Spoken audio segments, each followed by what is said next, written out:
and welcome to your full crew live.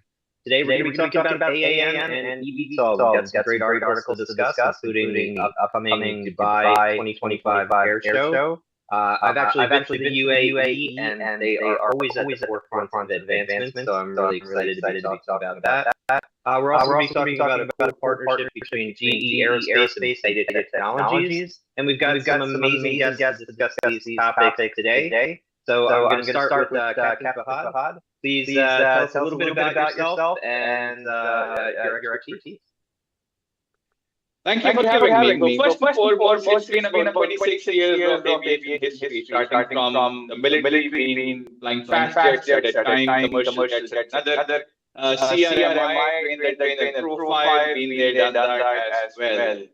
Just like all of us who had to reinvent ourselves during the COVID, it took me some time to regroup. But at present, I am researching into three-fold aspects. The first is the advanced air mobility, which is why I'm here. Two is artificial intelligence, and number three is quantum computing. I think the triad of these three generate a lot of effect and generate solutions for everyone who is in the loop of AAM space. The up-and-coming thing, once again, is the final frontier for inner space operations within the atmosphere. I think advanced air mobility is the leading edge for now and sometime in the future also. So that's where I've been. That's where I am. But importantly, where I am heading.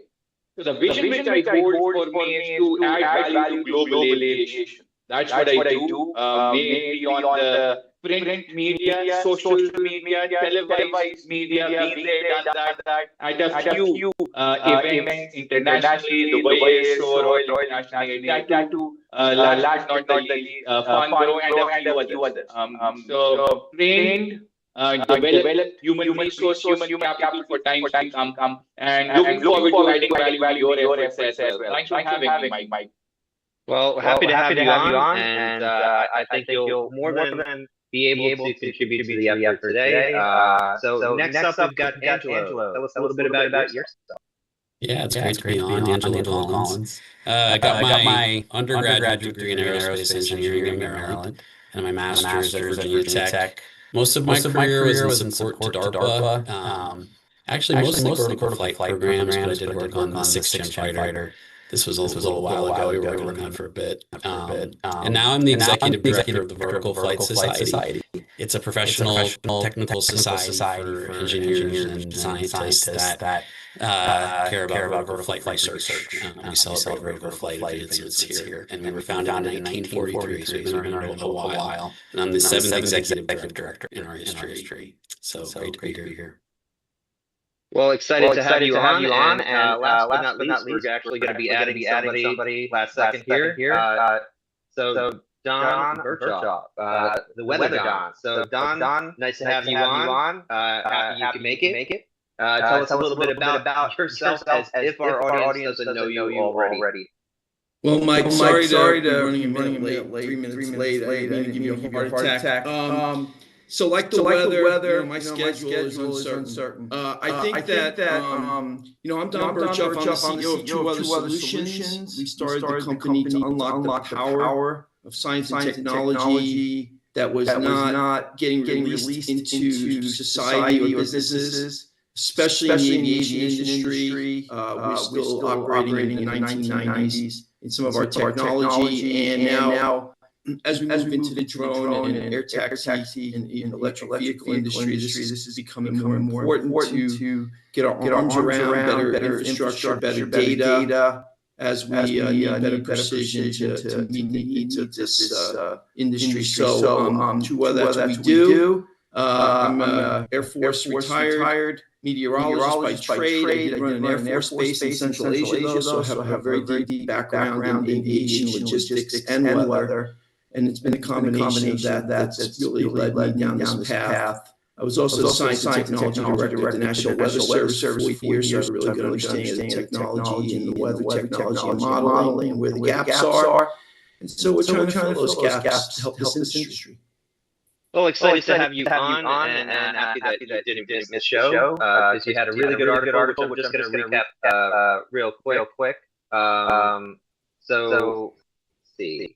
So the electric vertical takeoff and landing advanced air mobility aircraft integration pilot program is going through participation selection, and there's no way I would have been able to talk about that on my own. So thank God you showed up.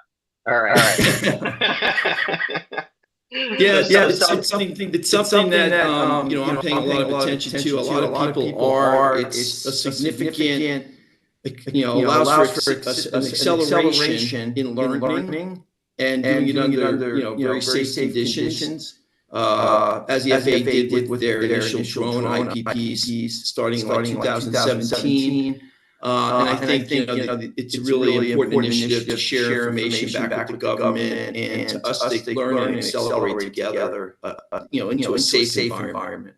Yep, absolutely. And we're going to be talking about it in more detail at the end of the show. You are Article 3. So first off, we're going to start with Angelo and this GE Aerospace and Data Technologies partnership. So tell us a little bit about what's going on here and why this partnership is going to be significant. Yeah, no, so it's exciting to see these types of developments. We've been talking about AAM now. I think some folks would say it's still new, or at least some folks are still being exposed to it. But it's been going on for a little while. I mean, I was the administrative chair for our first transformative vertical flight event that VFS ran back in 2014. So that was 11 years ago. That was before I just got married. I've been married for 12 years and I have 3 kids now, so I feel like it's been a lifetime since we've been talking about this.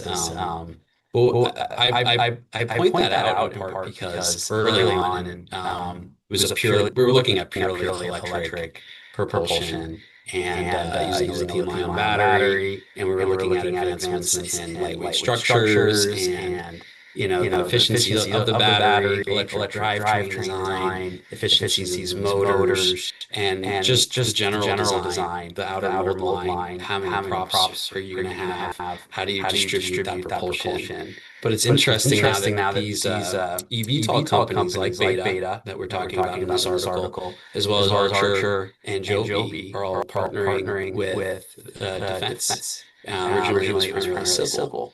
And you're starting to see the next increment possibly being, not to say that purely electric's going away, but they've made these great advancements with pure electric. But now let's push it to the next step. We're pushing it to the next precipice, where you could say, all right, I can get a lot more power if I do a hybrid propulsion system. And maybe the DoD will care about this. And so that's what's happening right now between Beta and GE, for example, where they have an aircraft, they have the AAM. It's already, has these exceptional, features that were designed for, originally electric propulsion. But now, can we stick a hybrid propulsion system? In GE's case, they're looking at turbine hybrid propulsion. Others are looking at diesel. But how does it coupling that potentially have defense applications? And the DoD is particularly interested with a hybrid propulsion system, what you can do with that, and so that's why it's exciting to see this type of progress. This is a great snapshot or example of the future of what even the DoD is going to be capable of doing, and we're really excited about these eVTOL companies kind of diversifying a bit and working with the DoD, but also working with private sector, civil sector, and so yeah, I mean, beyond that, substantial amount of investment from GE in Beta. There's a lot of confidence in Beta, headquartered in Burlington. One of the Vertical Flight Society's proud members, both companies. GE's been a member for maybe 80 years, and Beta now for roughly 6 or 7. And so we're excited to see this type of progress. So how does this compare to like previous trends? Are you seeing more partnerships of this nature, more interest from the DoD side in projects like this, or is it just a progression of where we've already been kind of heading to? So early on, for example, at DARPA, we were looking at, so our first TVF event was across the street from DARPA. there was the VTOL X plane that was looking at a hybrid propulsion system, distributed electric propulsion. We had down selected to Aurora Flight Sciences, and they weren't even owned by Boeing at the time. So there was interest there. It was like, all right, we've proved it. Now we're going to move on to something else. The private sector took off. This investment took off, and but the DoD was never particularly interested in a purely electric aircraft. There wasn't a lot of range and power. That's all they care about, right? Don't put chevrons on the exhaust of my jet engine. I'm going to lose 2% of the power. I don't care if the decibels drop by 5. I don't care. You know, I need the power. But I mean, there are maybe pure electric applications, but now that the eVTOL sector has made some progress, DoD is revisiting some of these platforms with a hybrid propulsion system. So that's encouraging to see. Archer is partnered with Anduril now, and I think Joby is partnered with trying to remember. Joby partnered with L3 Harris just recently, so it's been a trend. So you're seeing that partnership now, and others too, but there's legitimacy. And Captain Fahad, what are your thoughts on this? Yeah, well, I believe this is ideal, considering both elements that are required. One is the experience that comes along with GE and Beta, with all its intent of doing good to the aviation ecosystem. This is a good synergy of the two, where both competencies, skill sets, as well as the financial effect. I was going through the article. Excellent pick, Angelo. I believe it's very relevant for the time, especially in a day and age where resources are scarce. There have been and there will be a lot of mergers, pardon to use this word, acquisitions as well in times to come, a lot of collaboration, which will facilitate growth of the AAM space. And it's only a matter of time when this maturity comes in. We tend to generate maximum effect, as I mentioned before, through synergy. So Beta and GE, I believe, an ideal combo. Don, what about you? Any thoughts? Yes, I'm relieved. As a former logistics-based commander in a staging base in a war zone, outside of a war zone, trying to figure out how I'm going to get electric capabilities to downrange to support electric vehicles was kind of a nightmare. I used to have a fuel farm with, these huge bladders, and even though they were difficult, they were, a little bit easier, I think, to deal with in that environment. So that's the first. The second is that, unfortunately, wind is a problem, and electric vehicle, battery management, power management, and weight carried, and all those things are all trade-offs. You have a conserved system for carrying a power. And I was a aircrew meteorologist back in the 80s. We used to do the fuel planning for overseas flights and for refueling in air refueling tracks for F-16s and F-15s. And, you can always carry more fuel if you needed to, if the winds were uncertain. Now, it wasn't always the best thing to do if you were carrying more weight to burn more fuel, but it was also your hedge against risk. And, if you look at the war in Ukraine, well, we hear about all the great things that are happening with drones, and they are great things. But the one thing we really don't talk about is the weather impacts that do cause a little bit of chaos in the planning phases of using drones in a much larger scale and to perform missions that previously were done with artillery and other things. So it's, I'm kind of relieved to know that there's option there, and that it's going to, remove, logistics and supply, lines of control kind of things. And it's also going to hopefully mitigate some of the wind and weather impacts. Captain Fahad, I see you kind of like, you have a comment to that, or? Yeah, not a comment. It's a query, because correctly mentioned by Angelo, range and payload as a question mark every time we talk on advanced air mobility. Considering the powertrain difference from pure electric to a hybrid, if you can give me a rough estimate percentage-wise, what kind of a jump are we looking at? Yeah, so hybrid propulsion isn't necessarily better than a traditional internal combustion engine in aviation. If you look at and this is the fun nerdy stuff, right? An internal combustion engine isn't even as efficient as a diesel engine. A four-stroke diesel engine is a great efficient motor. You're still only looking at, I think, 40% efficiency, something, what is it, 40 or 60, something like that.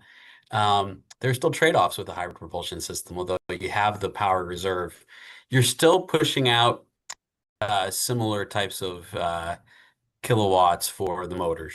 There's a limitation there because you're still powering motors, but you have a substantially larger energy plenum to use to play with, and maybe you do size your motors up if you can, or you push more power if they can take it.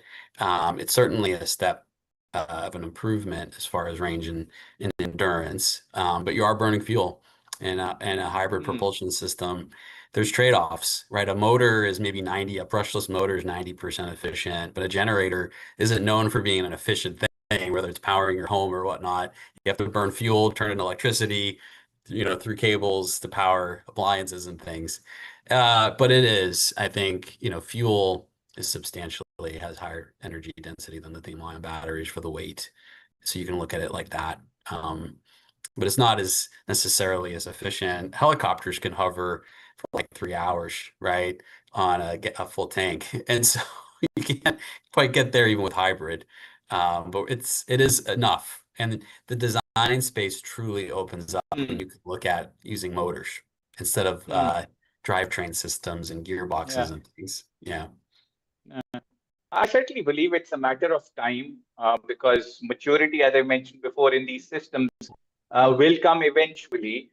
And I believe the triad, which I mentioned before, AAM, AI, and QC, quantum computing, will generate solutions which have not been there before. So paradigm shift, probably, if I quote this correctly, is around the corner. But thank you, Angelo.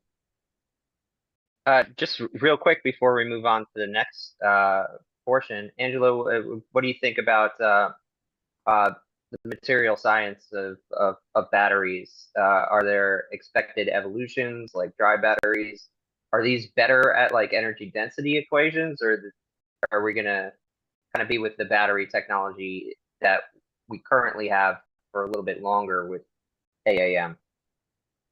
So like the battery chemistry piece of it is evolving, and there are substantial developments being made there. Not a margin, what's the expression? A step function or an order of magnitude improvement, but incremental improvements. A hybrid propulsion system, whether it's diesel or turbine, is using jet fuel or diesel to power the generator to power the electricity. And a lot of aircraft do have APUs, or I worked on the F-35. We had something called the IPP, Integrated Power Pack, and that's technically a generator. And the F-35 had 2 lithium-ion batteries in it, 28-volt and what was the other one? And so, there are batteries in aviation applications. EVTOL, if you want to get the range and endurance, there does need to be some more advances in just pure, battery density, but there's some progress being made there. All right, thank you. We're going to be moving on to a really fun article next. So talking about the 2025 Dubai Air Show. So Captain Fahad, take us off. Yes, so been there, done that in 2023. I was sifting through various articles on Dubai Air Show. So this came very close to where I operate. So advanced air mobility is not only expected to be a small event at the 2025 Dubai Air Show.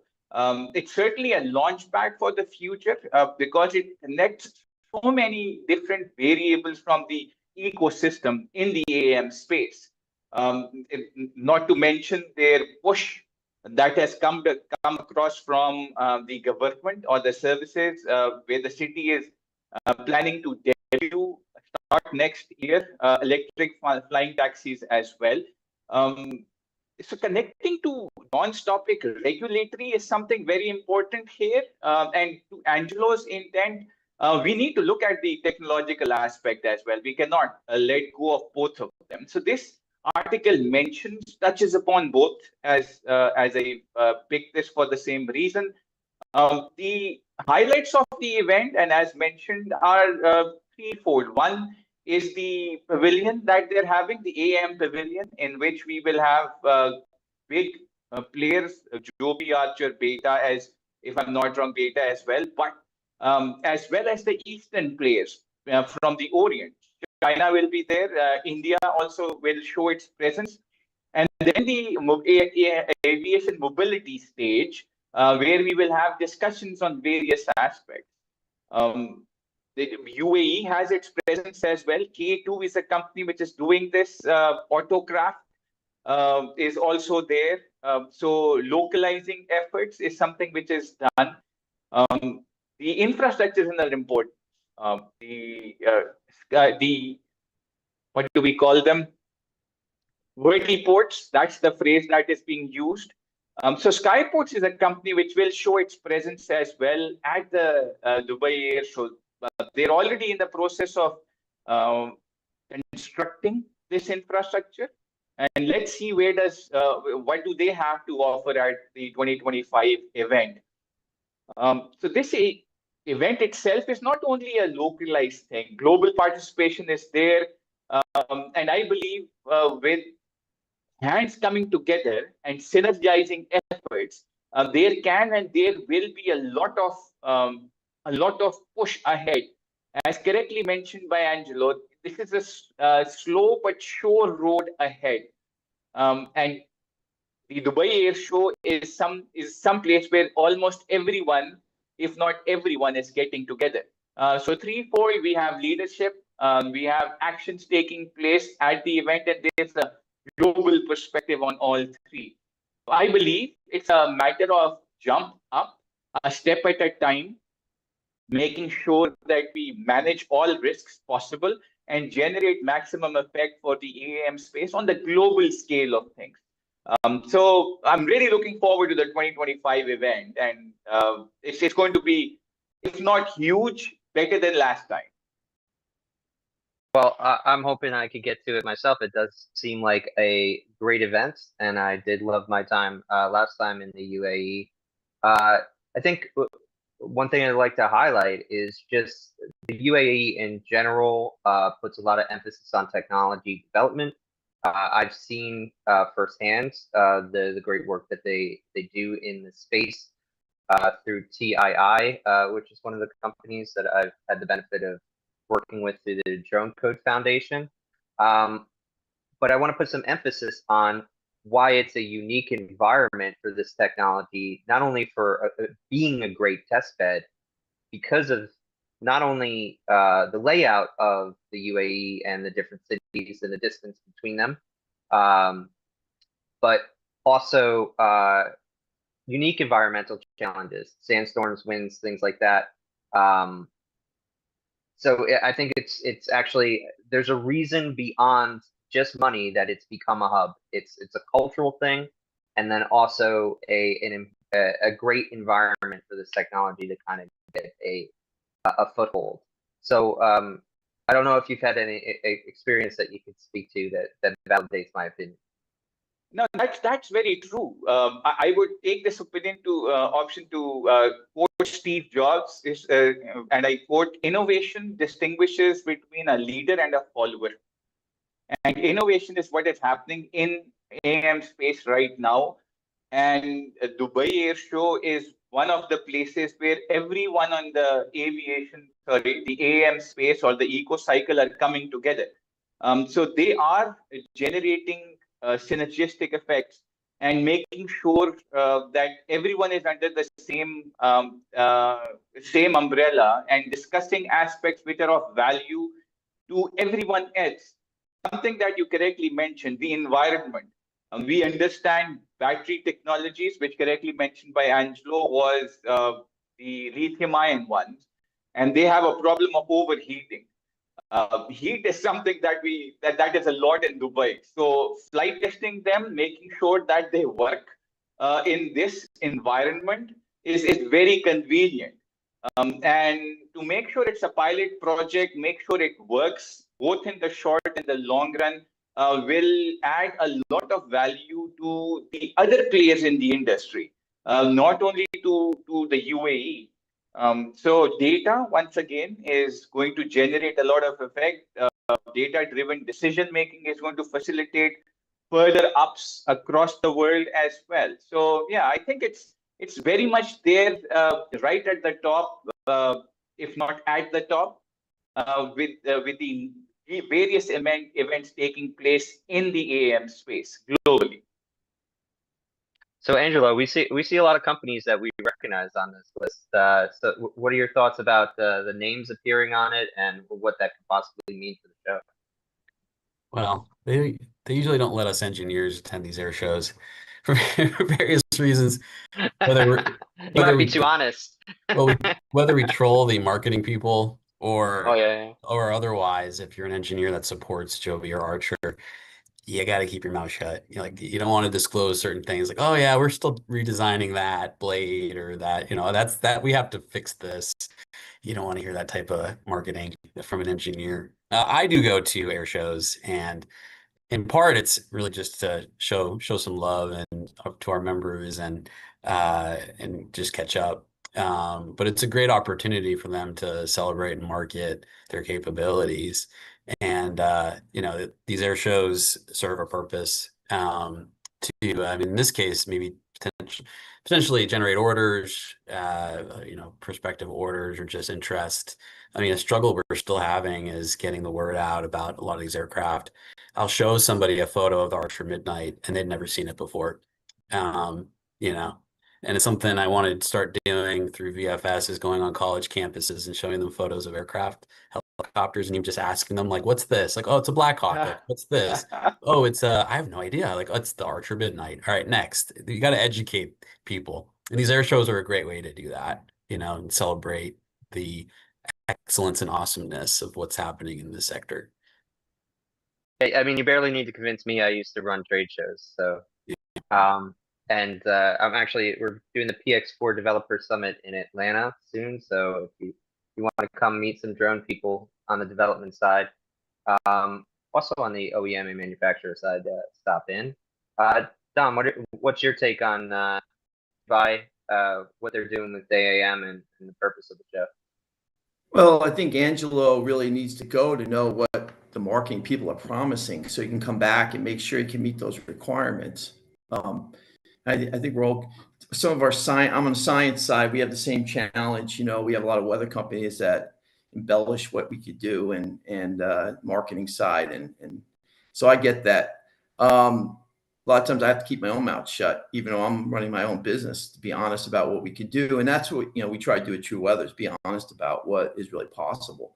But on the Dubai Air Show, so I'm really bummed that I can't get out there this year. There's just so many shows, and we only could be at several places at a time. I did talk to Dubai GACA, though, I should say, their Civil Aviation Authority, last week in Japan. So I do understand what's happening out there.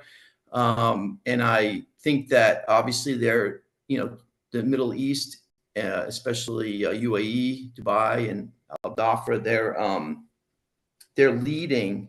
I'm sorry, Abu Dhabi. They're leading. Al Dhafra is where I went to go to my military base back in the 1990s. It shows you how my mind is. I'm losing my mind. But they're leading and trying to push the envelope. And we talked about pre-certification of aircraft flying and all those kinds of things. So it does give some of these EVTOL operators a chance to start flying while they're still trying to reach 100% certification here in the United States. So no, I think what they're doing is good. I think obviously there's a strong market pull in that area. Where you have money, you have people who have desire to take advantage of new technologies because they can afford it. And I think there's a lot of learning that goes on in those shows out in the Middle East. So I think it's a great thing. I wish I could be out there, but not this year. Yeah, I think it's a great kind of different new arena, growing arena where you can see how these technologies are being developed. There's nothing like a good show to get people talking and communicating, because ultimately the business has to be done person to person when you're talking about technology this complex. As you know, Don, if you weren't walking the floors yourself, where would your business be right now, right? Well, especially in an emerging, what makes this really, this whole industry challenge is, we're trying to fly an airplane, build it at the same time, and write the regulations for it. You have to, you got to talk to people directly to learn about what all the challenges are that still need to be addressed. And that's, you listen, I listen when I go to these things and try to understand that. And, and then talking about regulatory environment, we're still, standards are still being written, and rules are still being made. And it's actually exciting to be doing that. But you have to do it face to face. It's really hard. When you have a 1 hour scheduled meeting, you just don't get the same side chat that you get, and you really start at the bar solving problems, talking about problems that need to be solved, and you could do it in a way that isn't public. So it's all important. Captain Fahad, any last words before we move on? Well, innovation is key, as I mentioned before, and the AAM space requires this. People, as you correctly mentioned, need to talk candidly on challenges as well as solutions. Something that Don picked up very rightly, regulatory frameworks is something which is wanting still in AAM. Innovate 28 from FAA USA is one thing that's coming ahead. There is CAR 12, which has been pushed by UAE, GCAA, so they're working on that side as well. But we need to tread this path and tread this carefully as well, because on the basis of these standards, there will be a lot of other development that will take place. If not done correct, if the base is not correct, then things will turn, sorry to use this phrase, bad to worse very quickly. It'll cost a lot of money to people who are building stuff if they have to, pivot. And so you got to really keep, you can't be dogmatic about this, right? I mean, you have to be ready to pivot. And so how do you do that? You have to know what's going on, right? To be able to leave yourself escape hatches, right? Or alternate methods to get to somewhere. I mean, we're seeing that a little bit with Part 108 now being the MRAeS in the US, right? And so, we have mixed feedback on that, because, there's some parts of the industry that went, a certain direction, and now the FAA is, got some other things that they want to introduce here. And so it's, they're like, we could talk about how that impacts current businesses if they're not, moving in the direction that the regulatory is going to go. Because one of the things I've learned in life is, the regulator is more flexible now than I've ever seen. I mean, I've been around a while working with the FAA, and I'll talk about the FAA. They are obviously really working hard to be agile, to listen. They recognize the economics around this. They know safety is the priority, but they also know, you have to have the business case for this to work. And I give them a lot of credit for really working extra hard to try to make this, work. But in the end, it's still going to come down to, we got to have safety and some measure of policy and rulemaking that's going to ensure that everyone knows what's going on, right? And I think it's a tough bat. It's tough to watch this in real time, but it is healthy, and we'll get there. Healthy and required. That's the way forward. And required. It's definitely a regulation. Go ahead, Mike. Sorry. Oh, no, it's definitely a balancing act, because especially now, I think the regulators with the way the tech space captured the imagination for years. They were afraid to regulate even when they should have in some cases, because they didn't want to hold back quote unquote innovation. And it's sometimes you have to remind industry that without the regulation, you can't move forward in business with confidence, right? So that I think modern regulation, one of the best terms I ever heard was from Swiss FOCA, open source regulation. The concept that yes, we're going to have some rules, but we're always going to leave like a little bit of lane for experimentation to expand and adapt those and possibly completely reconfigure them as needed. But the goal is to have rules and push innovation and figure out how to balance that. Don's article is actually going to help develop that conversation further, but I want to take a quick break just to thank our sponsors: Meadowlark Aircraft, Defend, Karasov, Lattice Aerospace, Infinite Drones, and Whisper. We keep racking up the sponsors. Don is always pounding the pavement and bringing great people into the fold to help support the show. We also want to thank the audience for tuning in, and then we're going to move on to the next article. That's you, Don. So what's going on with the Electric Vertical Takeoff and Landing Advanced Air Mobility Aircraft Integration Pilot Program? What is it? That's a huge acronym. So what is this participation selection thing that's going on, and why is it going to be important? Well, the EIPP, as they call it, EVTOL and AAM Integration Pilot Program, is really an outgrowth of the drone IPPs back in 2017-18. I think my understanding is, they're going to probably choose roughly 5 pilot project participants. Let's say that fast. And it's going to be a 3-year effort after the first project becomes operational. There'll be no funds with this. The FAA is not going to guarantee any money. So it means that, those that have good state support or support from other funding vehicles and grants are going to probably have an advantage, because to do some of what is outlined here, you have to have some money in order to have infrastructure and structure this properly. And obviously they'll be contributing in-kind resources from some companies, I'm sure, like the OEMs that are going to be involved. I know Joby and Archer have already said they're going to be involved.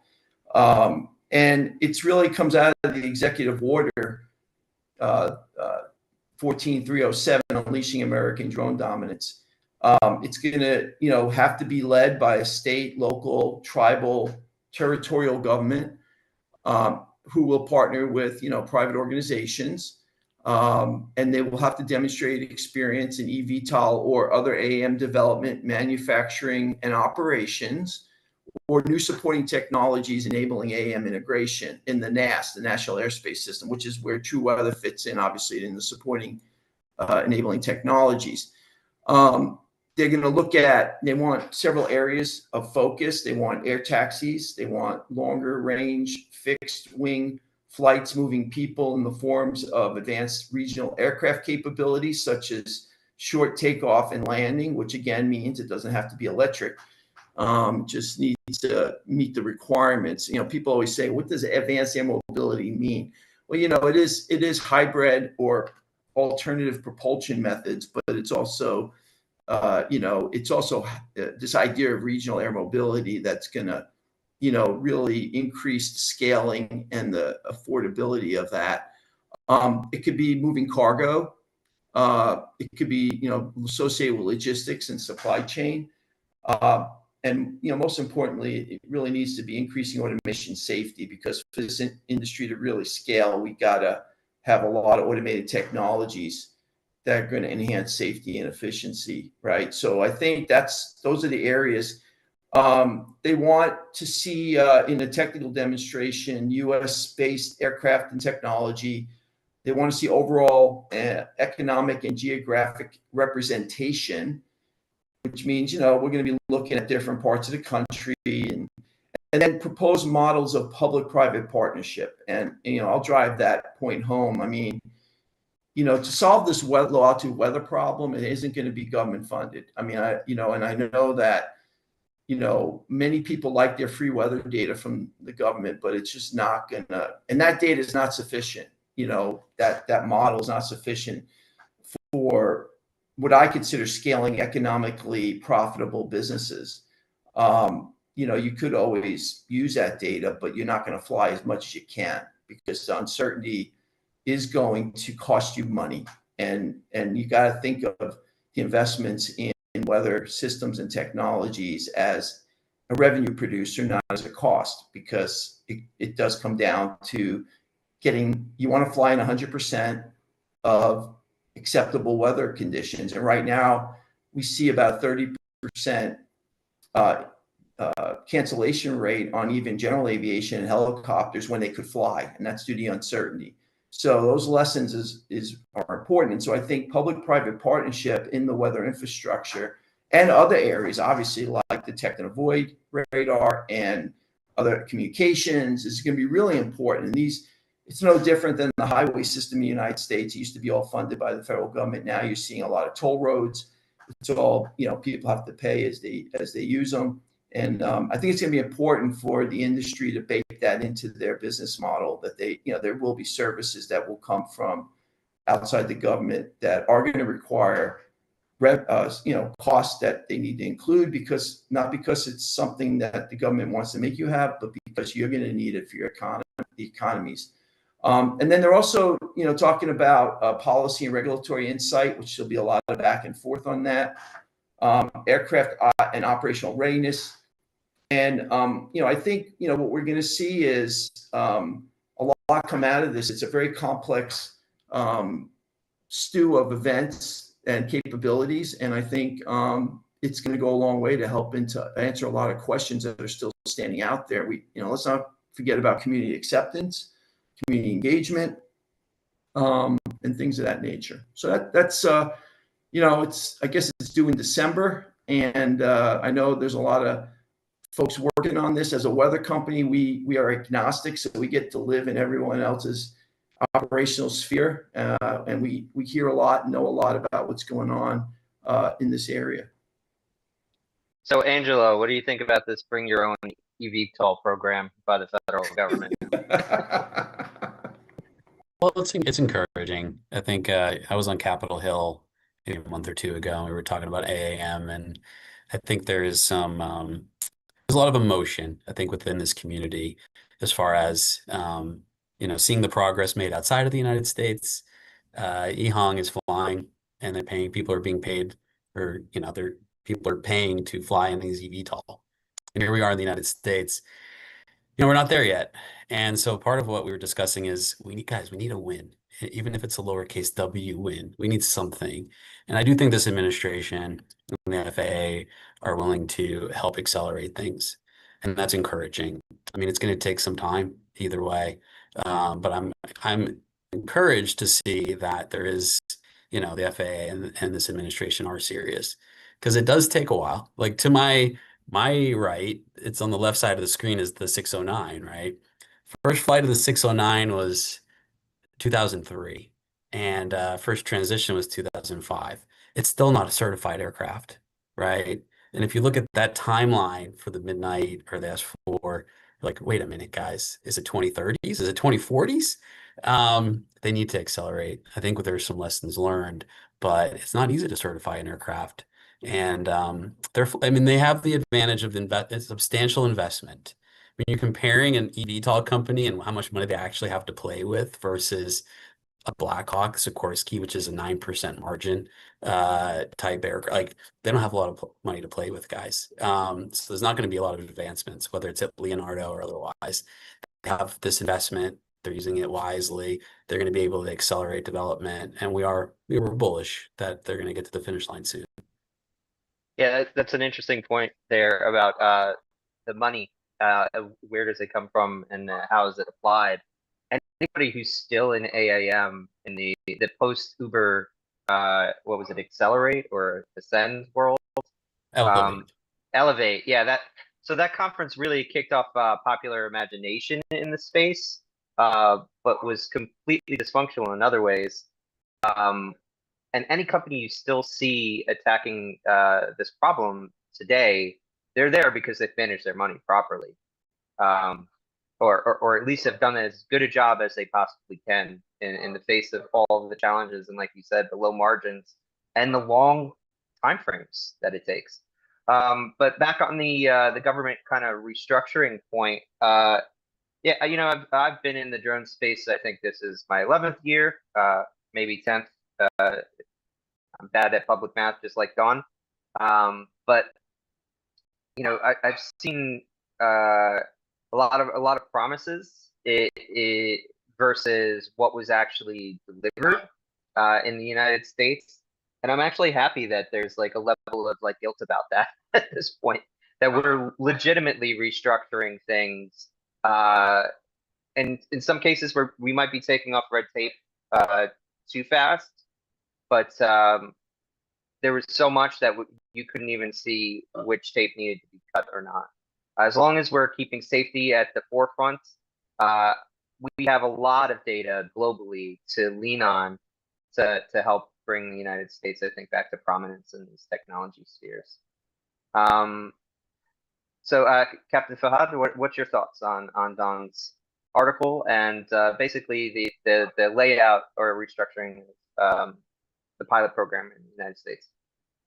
So there are parallels that we can draw between what is happening at Dubai Air Show and what is there in the EIPP thing. I think their approaches or two sides to the same coin, where UAE is building the playground, and on the other hand, FAA is writing the rule book. They're generating a lot of data, which is very, very important right now, and they are essential for each other's survivability. So the regulatory framework needs to be scalable, needs to be increased. There is a phrase that we coined or has been coined in the recent past. It's known as risk-based regulation, and that is the way forward, in my opinion. So this methodical process is something that is required. If we don't follow this, then we are looking for a lot of problems. Commercial viability is being looked at from the Dubai Air Show's perspective, and that is the why part of it. And the equation on the other side is how. The FAA is doing its due diligence, something which was mentioned by Angelo as well, and I would like to take this. So pragmatism is something which I have found out to be missing in the recent few years, if not a decade or two, from what is coming from the West. As correctly mentioned by Angelo, eHong in China, Aero HD, there are a few more names that are there which have gone international. Dubai, Abu Dhabi, Saudi, and a few more places. They have already done demo flights. Certified, not certified, rules, no rules, but they are pushing the envelope. Safety, once again, risk management needs to be at the forefront. There needs to be regulations, but once again, the red tapeism that you mentioned, the bureaucracy that is there, has led to the situation where we are at right now, where we are left wanting at a few fronts, and correct names and correct people need to be in the correct place, thinking correctly as well. And it's all about synergy, as I mentioned before. And there's this African proverb. It goes like, if you want to go fast, go alone. And if you want to go far, go together. Long-term sustainable successes and processes depends on strategic partnerships. Once again, pragmatic strategic partnerships and unified efforts that will facilitate growth. It's a win-win situation, not a win-lose, where the market or the industry is not facilitated and we're facing challenges on the global scale of things. And I think, which I believe is the correct way forward, EIPP is the step in the correct direction. Yeah, I think that kind of brings back our point that we were making a little bit earlier about finding that balance, right? I think initially with drone technology in the United States, you're looking at a very developed commercial air traffic system the FAA has managed, and it made the conversation a little bit too much about innovation versus regulation rather than innovators working with regulators to move us forward. And over time, I've seen that dismantled and gotten to a better place. But it's definitely been a journey. We have some comments from the audience that I want to get to. So Farah Mahmood, I hope I'm pronouncing your first name right, is Tesla expected to enter advanced air mobility sector in the near future, in your opinion? I'm not even sure as a battery provider, because as far as I know, they don't make their batteries. They just make the layouts. And if the Boring Company is any indication with the Las Vegas loop at what you would expect from Tesla, I would not be excited if they did, to be honest. Anybody else comments on that? Tesla's not quiet about advertising anything, and I have not heard one peep about that. So, yeah. Yeah, their big move seems to be more towards robotics or automated vehicles on the ground. Space.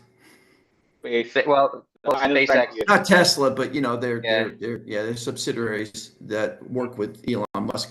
But yeah, I have not heard a peep on that, and so I would be surprised unless they've got some skunk works going on somewhere. They're going to pop out with an AAM vehicle, right, Captain? That is correct. I certainly believe, and I agree with John. There's not even a whisper of it. So their niche is all to do with EVs on the road and the space program that they're intending with the SpaceX. So the final frontier is what they're looking at, not the intermediate where we are focusing right now. Now, personally, I will opine here, Mike. I think it's going to be. I would have taken on the air travel first for full autonomy over the ground, because the ground's very complicated, and I think you're starting to see some of that. Even though as higher risk air is, and as complicated as it appears, it's not as complicated as having a soccer ball, run out in front of a car and trying to figure out if you're going to hit the kid or hit the car next to you. There's a lot of challenges in that area. So I think air would have been a little easier. Also, maneuverability is in 3D space rather than maneuverability. Right, you got it. Yeah. If you've ever been down the street in New York City, you have two cars parked on both sides of the road, and you have just barely enough room to fit down the road. You have no maneuverability at all. Yeah. At one point, they did do a drone, because we had them at one of the shows, or I had seen them at a show, and basically their engineering around that was about the battery layout.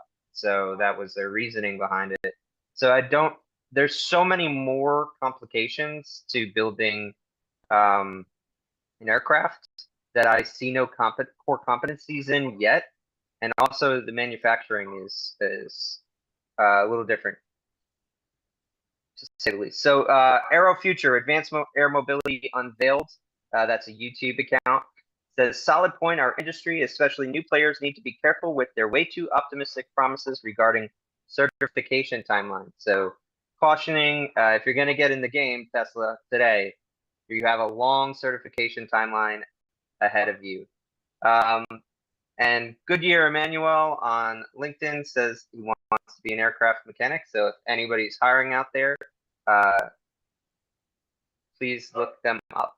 Okay.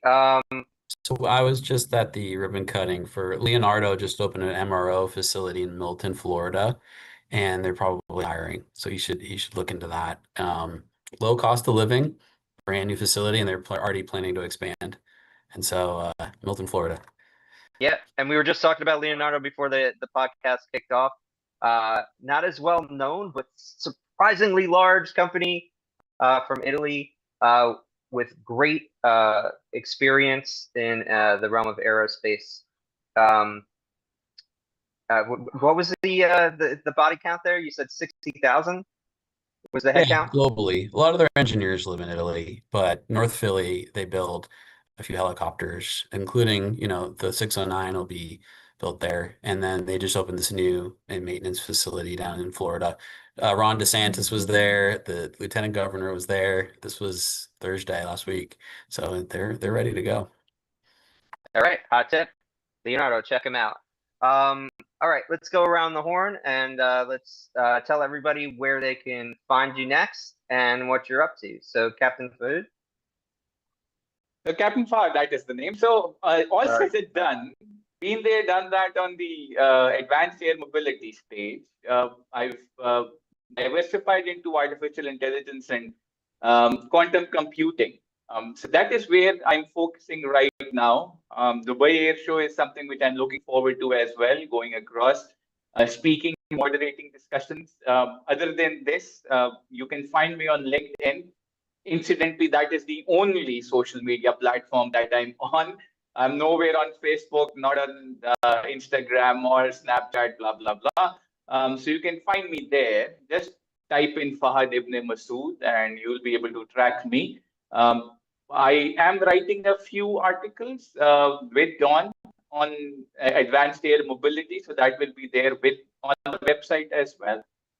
Other than it, you may see me on television on a few fronts related to AAM space or aviation for that matter in general. So definitely be sure to check out his articles on autonomyglobal.co, Don's new publication hub. He has lots of great writers who she calls her ambassadors from all of these specific industries to lend their expert opinions. So yes, and I'm one of the ambassadors. So yeah, next gen ambassador. That's what I'm called. Awesome. I didn't know you were an ambassador. So welcome to the team. Thank you. We got one question. I think we could sneak it in. We got some time. Could you please have some comments on market relevance of AAM degrees, especially the ones being offered by the UK? Cranfield and UWL are the companies. So are there like specific AAM degrees there, or? So I work closely with the with academia, and I will say there is a niche that it's fairly established with respect to Formula One racing. You got to go to a specific school and get a specific degree to dream of working in F1, and you're generally in the UK. But with this said, I mean, yeah, I mean, there's certainly credibility in a more specialized degree. Here in the United States, there are the 3 centers of excellence that teach vertical flight. That's Georgia Tech, Maryland, and Penn State. And there are other affiliate schools, but those tend to have the most credibility. I mean, I can speak to by hand the specific people and the developments and accomplishments they've made in vertical flight. And so we were talking about Tesla. There's only so many helicopter engineers that exist. I don't know what Tesla would do. They'd have to send some kids to school and wait 10 years because they're all being used right now, whether it's at Joby or Archer or Bell or Sikorsky.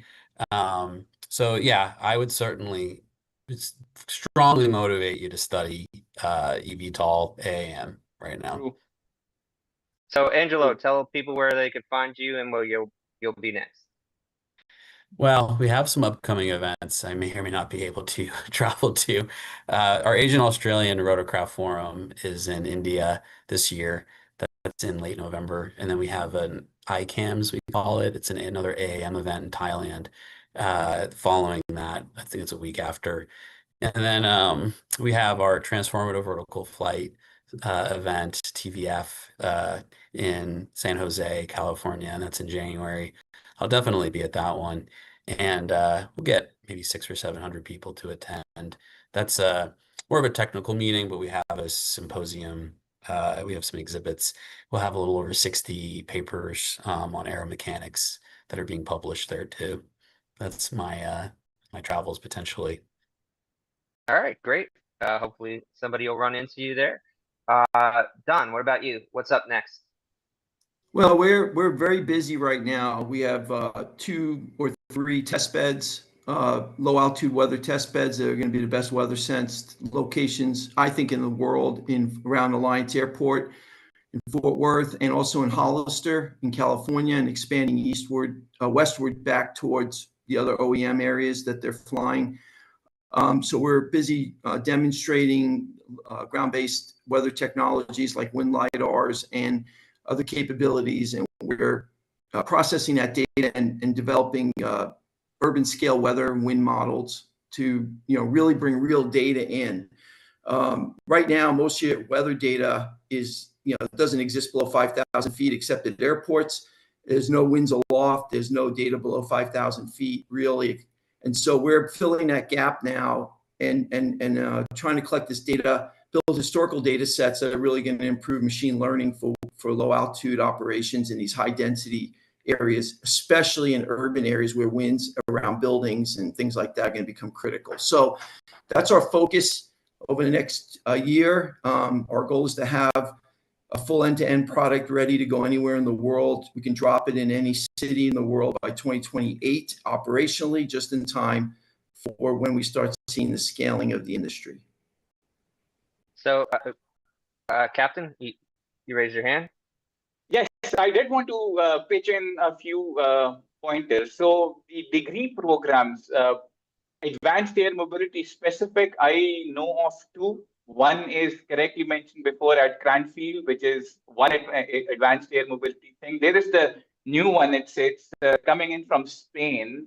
ITERIA is the, if I pronounce this correctly, I don't know Spanish. So ITERIA is the university, and they're generating a master's in advanced air mobility, MAAM. So that is there. Advanced Air Mobility Institute, which I'm representing right now, is tending to do something as well. We are at present located with the Advanced Air Mobility Master Class taking place in Italy as we speak. So there are a few things or a few research academic portfolios which are being pushed, and correctly mentioned by Angelo, this is a niche within the aviation niche. So a lot of people who are wanting to do this will be very much required by the industry in the near as well as the distant future. Well, all of that is great progress, and I want to thank all of you for participating in the panel. I also want to give a thank you to our sponsors, Meadowlark Aircraft Defense Solutions, Carasoft, Volatus Aerospace, Infinite Drones, and Whisper. Just a reminder, on Dawn of Autonomy tomorrow, Pedram from Infinite Drones and Nesta Technologies is going to be on, so be sure to check that out. Thank you to the audience for participating. All of you make this show possible. We are out here.